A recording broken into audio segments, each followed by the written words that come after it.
আমাকে এসে জিজ্ঞেস করে যে তুমি এখন কি করছো, আমি বলি এই খাচ্ছি। না বলছে না মানে তুমি কি করছো এখন, আমি বলি এই খাচ্ছি। আমি কি কয়টা করি আপনার কি, আমি থোড়ি বলতে পারি যে আমি কিছু করি না। তারপর আবার ভেঙে বলে ভাই, ভেঙে বলে যে না এমনি তুমি এই যে কোনো কাজ ফাজ কি করো, আমি বলি ঘুমাই।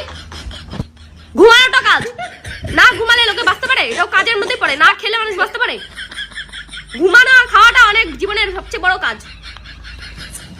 তারপর আছে কিছু গা জ্বালানো কথাবার্তা, যেগুলো শুনলে আমার মাথা থেকে পাও দিক করে জ্বলতে থাকে। কিরে আজকাল তো তোকে দেখি না, কোথায় থাকিস? আদৌ বাড়িতে নিজের থাকিস তো? না কাকিমা, বাড়িতে তো কি করে থাকবো, তোমার বড় আমাকে কতগুলো বাড়ি করে দিয়েছে, ওইখানে থাকি, নিজের বাড়িতে থাকি না আমি। আধ বলদা পাঠার মতো কথা, নিজের বাড়ি থাকবো না তো কোথায় থাকবো? চাকরি পেয়েছি যে অন্য কোথাও ব্যাঙ্গালোর ফ্যাঙ্গালোর গিয়ে সেটেল